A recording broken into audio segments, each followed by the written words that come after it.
Alright, Diablo players, so let's hop into it. Blizzard in Season 10. This is the XXL Blizzard, and you guys can see we are pretty much covering the entire screen. We actually get partially off screen as well, and it's going to be fantastic for doing the Infernal Hordes content because, well, everything spawns in and they kind of just die instantly. Remember that Blizzard is a damage over time build, but the numbers are actually quite impressive in Season 10, and the reason why is because of the stacking of core skills with specifically the advanced techniques chaos power. What it gives you is the ability to increase your ranks of like your core skills, and that increases the damage significantly. I mean, we don't even have this completely maxed out, but the number that it shows is 400 million.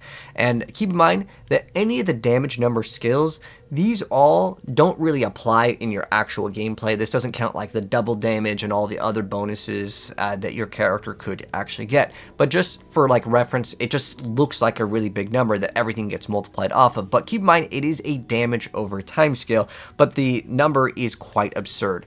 And for once, we can actually play the Blizzard size. And if you're wondering why XXL Blizzard for like the video title, is because normally you don't want to get the increased Blizzard size. And if you're wondering why don't you get that utility temper Blizzard size?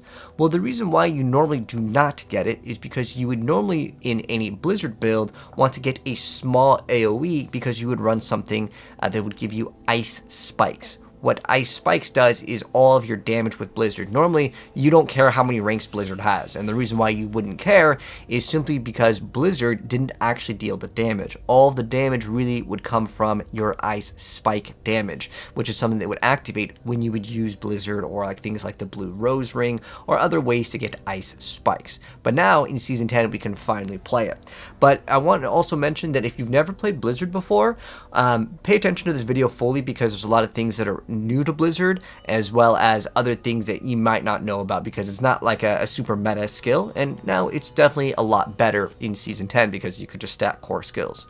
So one thing with Blizzard, it is actually a damage over time skill, so you will not be able to get a overpower or any critical strike damage with it. So any of the damage over time with the Sorc is actually only applied to burn pretty much. There's not really that many things that support Blizzard to actually deal damage, but this is like the one season where we can finally actually play it with increased size. And again, the reason why is you want those ice spikes to be kind of concentrated, and you wouldn't get the AoE because then the ice spikes would kind of go everywhere where you'd want them concentrated for like a boss. So that's why normally, again, you wouldn't want to play the XXL Blizzard because, well, Blizzard never dealt the damage anyways. So for starters, as far as the gear goes, we're going to have a mythic and a non-mythic variant. So whatever your situation is, you can run whatever variant is, but the skills are going to be the same. So let's go ahead and start off with the skills.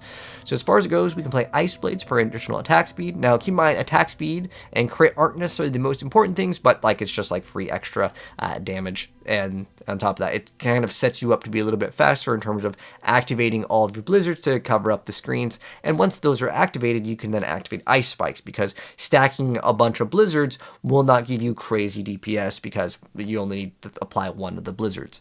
Then we can activate Frost Nova to freeze things, as Blizzard has a damage multiplier against frozen targets, but this will also serve as our activation of Tactician here, and also will give us a full reset of our mana, which is great because we do play Mana Shield in the build. And then we pretty much just spam Blizzard, and then in between the blizzards we can also activate Familiar for a damage multiplier. We do not need to push Frozen Orb, but Frozen Orb will be a good source of vulnerability, but also will ramp things up as it's our way to actually apply just getting a critical hit in will also ramp up the damage that the enemies do take from us from a Paragon node.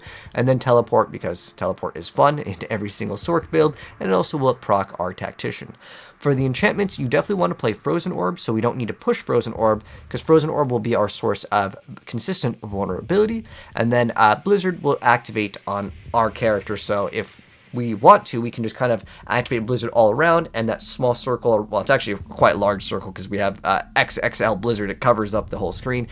We can just activate it all around us, and then this will automatically pretty much be applied majority of the time. So how it works with the bonus on the enchant is every 12 seconds for 10 seconds, we get a blizzard that surrounds us and follows us, which is pretty cool. But it will have a 2-second downtime. So it's up 10 seconds and it's down 2 seconds. But for the most part, it's not that big of a deal. There's not really any enchantments that are going to really increase your DPS here. So these are the ones that I went with. Frozen Orb is an absolute must. This one, optional, but there's not really any good ones. But you definitely want to run 2 cold ones. Pick up 2 cold ones that you want, but I would still recommend Frozen Orb. Now that we've went over the skills, let's go over the gear. So the gear, as far as it goes, I'll include a mythic and a non-mythic. So if you don't have the mythics, you can run Fist of Fate as well as just an Edge Masters with focus in on like your int, vulnerable damage, and regular damage, and then cold damage anywhere or extra vulnerable damage is fine. You do not want crit chance, crit damage, or attack speed. Those stats are usually in every single build, but in this case you don't really need it. But the mythic one will obviously play Arrow Petition and Starless Skies because you want to stack as many core skills as possible. So as far as the gear goes, we're going to want to run Arrow Petition with core skills, Banished Talisman, core skills, Creeping Death, again, core skills. And then Crown Illusion is excellent as well, and then we can play any aspect here. We just have to run a regular pair of boots, and the reason why, ranks to Blizzard or ranks to Mastery skills. You can also put the utility on Blizzard size in your boots, your gloves, as well as in your amulet. And then we play the aspect of Frozen Memories, which got a buff, and it's just we want to go ahead and put into the chance for Blizzard to deal double damage. Remember, staff is what you want to run because damage over time is actually usable for once. Usually it's like something we don't really benefit off of. And then Shredding Blades is excellent with any offensive stats. You can also put Blizzard Size over here, and then Inner Calm is excellent. And then if you want to put like Lucky at Chance to Restore Primary Resource, that's fine too, but there really isn't anything that's super important, or Resource Generation. It really doesn't matter too much. And then we play Seer and Vex, and then we play Ahu and Ohm. And then we want to run Mana Shield, Power Siphon, Advanced Techniques, and Crazy Brew. Crazy Brew will give us a huge amount of attack speed, and while attack speed doesn't really give you like necessarily damage by stacking the blizzards, it just lets you activate Crazy Brew, cover the entire screen with blizzards, and then everything comes out and just dies instantly. It's fantastic. So even though attack speed doesn't really give you more DPS in terms of stacking on the same target, it lets you spread your blizzard and cover the entire screen a little bit faster. There just wasn't really a chaos perk that was really required here. If you want to play Marred Guard or something else, that's totally fine. But these ones, absolute must. Then Emeralds, Topaz, and then obviously Skulls, because armor is more important in Diablo. And then as far as the skill tree goes, I think it doesn't matter the first 2 points, and then we put into Frozen Orb. I actually felt like there was extra points. So what Frozen Orb does do is, if you're just doing open world like T4 content, Frozen Orb will actually one-shot everything. So I was like, okay, let's just put some points into it because we stack core skills anyways. So it was like, okay, but you definitely want to get this like vulnerability one, but you don't have to put in 5 points if you don't really want to. And then Teleport, I like it. And then we want to run the Shimmering Frost Over, which will recover our mana. This gives us extra damage. This gives us extra attack speed. And while I want to say you don't really need attack speed in the build, it's better than nothing. And then like if you want to put some points into Primordial Binding for specifically the extra movement speed, mana regen, it's fine. You don't really benefit off of like summoning damage here. It's just there's a lot of extra points here. So we run Blizzard, and then we also run the Transfer to Freeze instantly. And then Inner Flames just gives us damage while healthy. Then we can get all of these. You don't really need Frigid Breeze, but like again, there's a lot of extra points in the build. If you want to instead drop Frigid Breeze and maybe play an ultimate skill, because you do get like a damage multiplier, where you get the Frost skills deal 25x. It's fine too if you want to run it. It's not bad at all. And then Elemental Synergies to get some cooldown reduction, and we play Avalanche here. So that is what we are running for the passive tree. And then for our Paragon board, so we actually start off a little bit differently here. We run Adept because this is going to be a mastery skill. Remember, they actually made an update. I believe this was in like season 5 or something like that, where all the mastery skills are also core skills, which is awesome. So the mastery skills will get increased area. As far as I'm aware of, there is a maximum size of area, although it doesn't register the stat when you read the thing in the stat sheet, which is another 30% increased area. So in total, you can get 70 on your character sheet, and then this gives mastery only, which Blizzard is, gives it another 30. I don't know if this breaks the cap, but as far as I'm aware of, you can only get 100% increased size of the Blizzard. They put like a limit on it.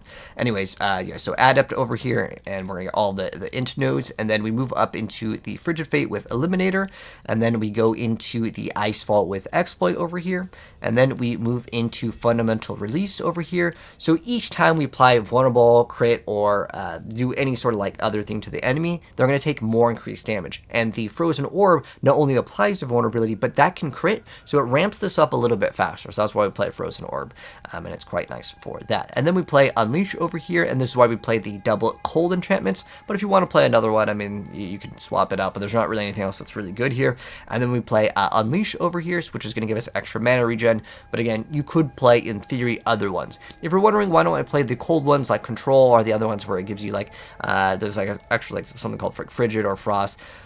There's a couple other ones that only affect a target when it is like frozen or crowd controlled. So it really sucks versus bosses. And if you really want like to do pit pushing builds with this, that can be good up until you get to the boss. But there's other things like Creeping Death that can kind of help out against those targets.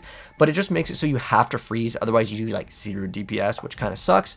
So keep that in mind. If you want to play those in theory will give you more damage. It's just that if the target is building up the stagger bar, well, you lose out on DPS. So there is a give and a take, so it's up to you how you want to play it. But I did have fun with the build, and you could do pit 90 with like pretty decent gear, but if you really want to do pit 100 plus, you need absolute perfect gear. Blizzard was never something that was really meant to deal damage itself without specifically ice spikes, but the build is still capable of completing all T4 content, and I would say most players can do pit 90 if they invest some time into it. But if you really want to do pit 100, you really need to invest into this build. But you can still see like we're still able to get a good amount of Aether. We still got over 1,000 with just Blizzard. And again, you can see like we're playing with someone that's playing the Pulverized Druid, but like he has to run around, and I just cover the whole screen. So it is definitely a build where it has this area where if you do run the XXL size, which you can finally do for once, and deal damage with Blizzard, it's kind of cool. It's something that's unique to Season 10 that we never really had before.